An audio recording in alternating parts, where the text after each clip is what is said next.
Va ora in onda Grafologia con Renato Pasqualotti. Impara a conoscerti dalla tua scrittura.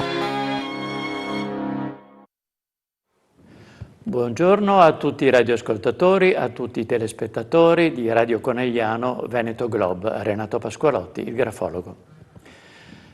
Oggi, sempre nell'ambito della poesia, della scrittura, dei romanzieri, vi parlo di Giacomo Leopardi, personaggio importante, forse il poeta che noi amiamo di più, poeta dell'Ottocento, del romanticismo italiano.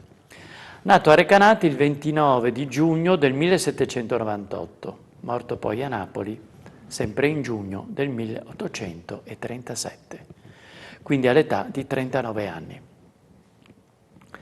Giacomo Leopardi, che noi tutti abbiamo amato, leggendo le sue poesie che ci hanno particolarmente toccato, proprio perché di lui abbiamo visto soprattutto la fragilità fisica anche, non soltanto spirituale di questo poeta.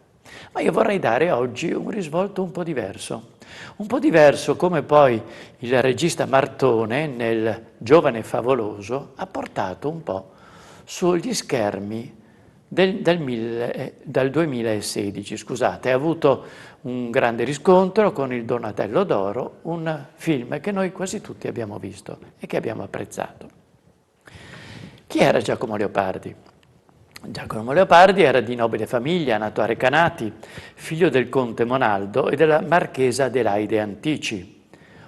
È vissuto in un ambiente familiare rigido, in una città abbastanza ristretta, contenuta, che era appunto Recanati nelle Marche.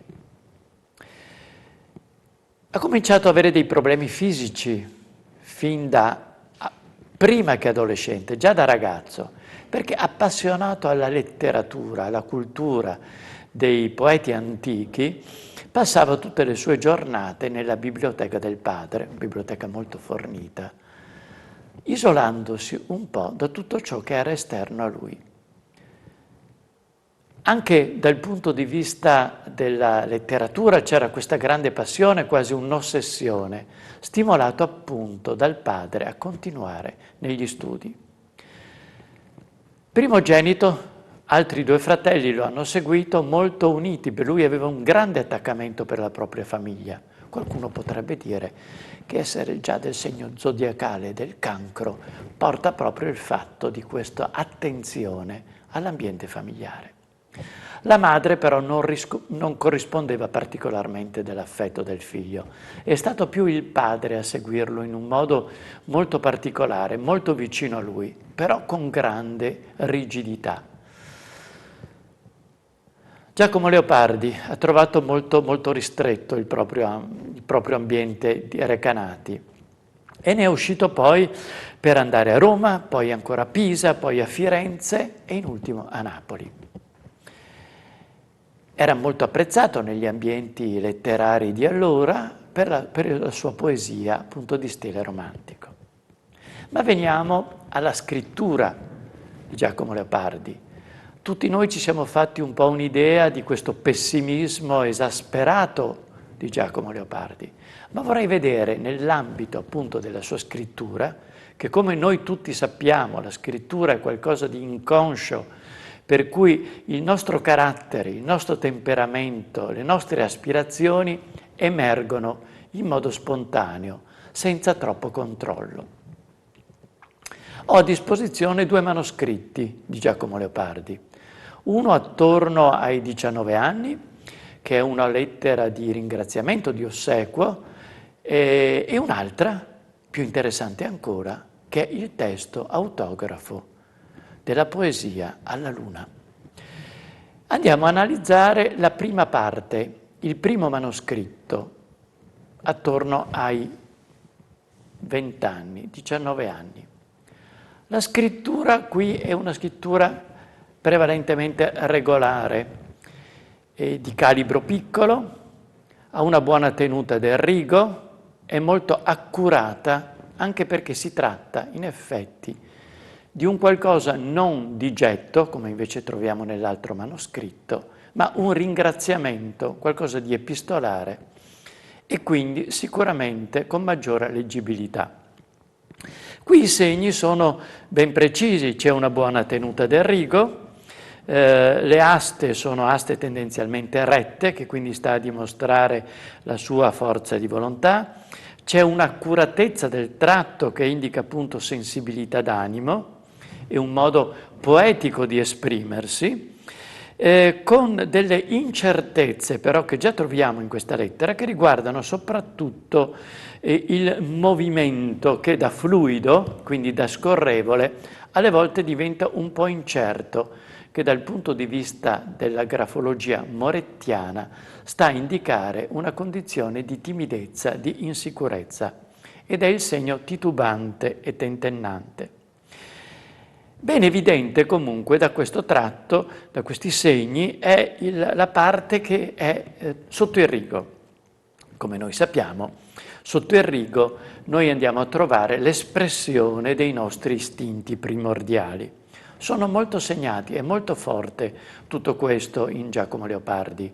Questa passione, questo istinto magari represso, che andiamo a trovare appunto con un eccessivo superio dovuto appunto all'educazione aristocratica che ha avuto e rigida, va un po' a castrare, scusatemi il termine, questa istintività che sarebbe invece dovuta sfociare, per cui viene da pensare che anche i problemi fisici siano stati proprio una sommatizzazione di questo da parte di questo superio per quel che riguardava l'es, cioè la parte degli istinti. Molto profondi, non particolarmente ampi, quindi anche una possibile sessualità che lui ha espresso in modo molto strano, molto castigato successivamente. La profondità e non espansione, soprattutto delle lettere G, delle lettere P, che troviamo molto profonda ma con un riccio molto contenuto. Che cosa dice Girolamo Moretti, il fondatore della grafologia italiana, a riguardo dell'intelligenza? Dice quantitativamente superiore alla media, qualitativamente originale in modo spiccato, in maniera che il soggetto si libera da ogni assimilazione. Possiede un ragionamento raffinato, sì, che ha le qualità per riuscire un filosofo di alta qualità, per la larghezza delle lettere, per la chiarezza, quindi un pensiero chiaro, un pensiero nitido. Principalmente, dice, spicca per la tendenza e l'abilità alla composizione lirica, in cui può stare in testa a tutti.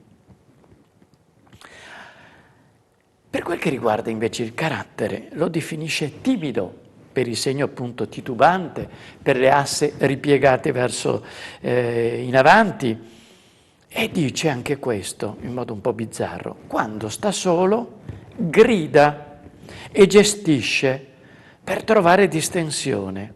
Lo vede da che cosa?